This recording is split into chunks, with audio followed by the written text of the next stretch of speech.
No one's ever said the same. So you know what? I really want crabs.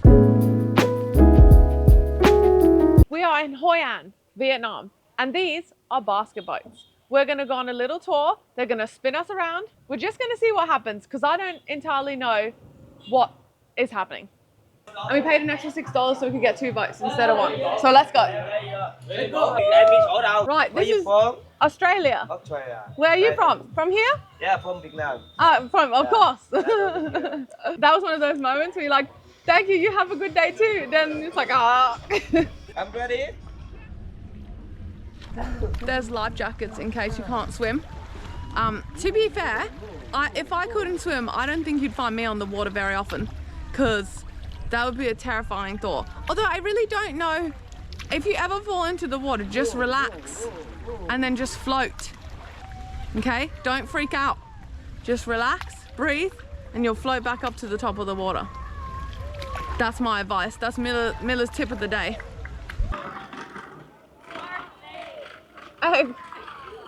Ready. I'm ready. Why? I'm emotional. Woo!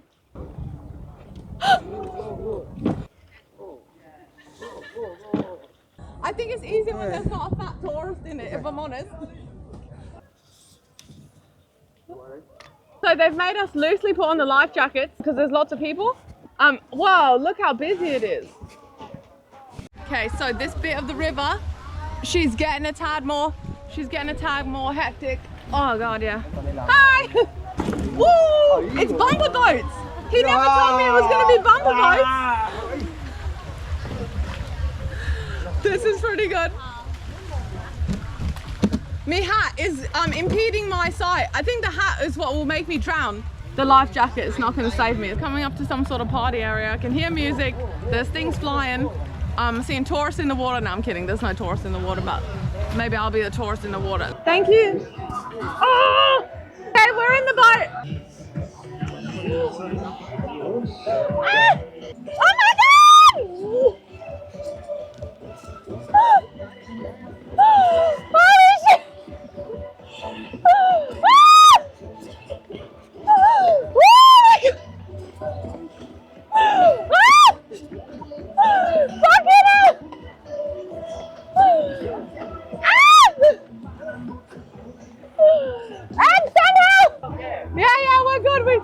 It's like riding a bull or something. That's a different level of spinning though. And it was very hard to do one-handed, very hard. So it was $2 to go with a pro spinner. So that was pretty cool. We got some boat karaoke, basket boat karaoke. I'm not naturally a singer. Singing is not my thing. I'm not very good at it. And it makes me kind of uncomfortable when I have to sing. What a strange thing.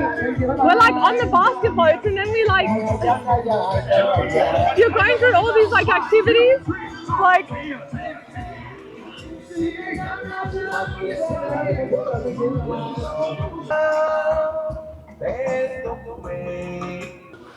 I've just realized we're in the middle of a very big, what is it, a lake or is this the sea? It's a river into the sea. It's a river. We're in a big lake. We have loads of cameras here that is not waterproof. It's a river. Oh, okay, we're in a big river.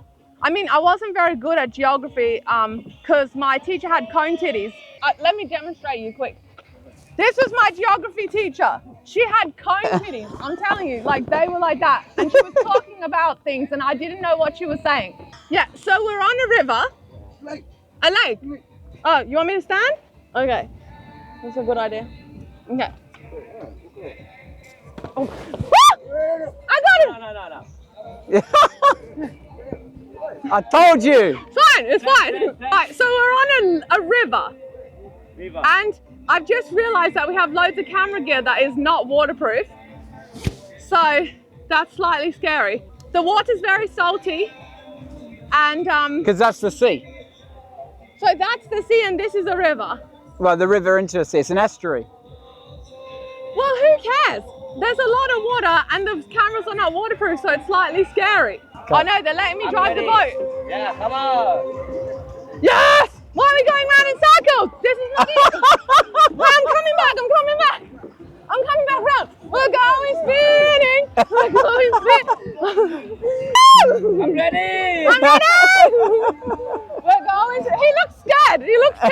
terrified, mate. It looks terrified. Okay, how do I come back this way? How do I go straight? So we've just watched this guy throw this crazy net. It looked like a giant, like jellyfish or like squid, like when he threw the net out. But there was no fish. No fish. No fish. But so the technique is good. The fish, not so good. As you can see, we are one of many tourists doing this. But you know what? I don't say tourist things. I think sometimes like they become tourist things because they are part of like a culture or part of a country, and like how else do people that are not from there see it unless it becomes sort of a tourist attraction? And here we are. Naughty Miller keeps putting her hand outside the boat. I'm not sure why. You feel like you want to put your hand there, you know? No. No. I'm just waving at people as I go past, so they're not waved back. Did you used to play that game when you were a kid? It was called sweet or lemon. Sweet or sour. That was what it was called. It was called sweet or sour. And you would wave, as a kid, you'd wave at drivers, drive past, and if they didn't wave, they were sour, and if they did wave, they were sweet. Yeah, sweet and sour, I remember that. I don't know if that was the name of it, but that was the concept. You know, will they wave back? So, most people were sweet, actually, as far as I can remember. I remember being so devo when I was a kid and they didn't wave back. So I was super offended by that. But now I just realised they were probably busy. I don't know what we're looking at. Boat. More tourists. Trees. Miller. No, we give up, we give up. That's all right, who needs a crab anyway? You know, nobody really wants crabs. Who really wants crabs anyway? You know, seriously? No one's ever said this, and so, you know what, I really want crabs. They usually go, oh my God, I can't believe I got crabs. Who gave me the crabs? God, it's extraordinarily peaceful out here. Not when I'm around. Oh my God, we got a creepy little crab. Oh, looks like a spider. Hey, crab friend. See you later. Yeah, throw him back. Oh no, he doesn't want to go. We got a crab, so that's exciting. So we got 2 crabs. 3 crabs? Did we get 3 crabs? They just throw them back, which is good. I don't think they eat them. Do they usually eat them? Okay, so we're coming to the end of the little boat tour. It's been about an hour, and seriously, it's been actually really fun. I thought, well, they're picking up some speed now. I thought it'd be like a little bit more boring, but I wasn't bored at all. We got crabs. We got crabs, okay? We saw karaoke. Where do we get crabs? I mean, it sounds like a night out. There was music, there was crabs, there was loads of random people. I went to Vietnam, I got crabs, I listened to music, and I bumped into strangers. So I'm doing something right. Been all in all a pretty good little trip.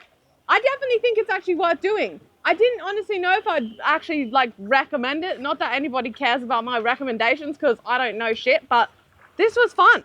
Okay, so it all got a bit hectic at the end then. We hopped off the boats and they gave us these coconuts on arrival. Oh, that actually doesn't taste bad at all. I don't usually like coconut water, but that big old coconut's decent. So they were explaining to us that there's like different types of coconuts. So there's the drinkable coconuts, obviously, the ones we all know about. And then there's like coconuts from the coconut groves which have no water in them, they're for eating. But every time I think about eating coconuts, I think about that one Survivor season where that bitch was like, I'm a vegetarian, I'm not gonna eat the pig, I'm not gonna eat the food. And then she had to get escorted like days later out of Survivor for nearly dying because she got the shit so hard because all she ate was coconut and drank coconut water. So that's all I can think every time I think coconuts. The island with Bear Grylls. Oh yeah, it was the island with Bear Grylls. Okay, so all in all, to come basket boating at this particular spot, which is called Han Coconut. Han Coconuts, which we booked online. It cost to go in one boat $12, but because we went in 2 boats because we wanted to film, it cost us $20. It cost 50,000 Vietnamese dong to give the professional boat spinner guy. It cost 50,000 dong to do that. There was quite a few of them around, so I assume the price varies depending, but it was 50,000 dong. But yeah, I mean, so cheap for like just like keep you busy for like an hour and a half, and like it's a good experience, and like there's a lot of history behind the boats. So you think to yourself, how did they end up making these super round boats? Well, when the French colonized Vietnam, they were taxing the boats. So the Vietnamese said, screw that, and they came up with these boats to give them independence so they could fish for themselves and they wouldn't have to pay the taxes to the French. I like their spirit, you know? I can totally understand like the weight of like a big entity or corporation or something and them just going, no way, and coming up with their own thing. And to this day, they're still using it. Like, it's not just a tourist trap. They actually do use them day to day to fish. And for lifeguarding, cue some random footage we got from our hotel of this lifeguard just going around in circles. So I'm actually off to the tailor because I'm getting some dresses made. That video is coming soon. I'll put it here somewhere. Thank you, bye.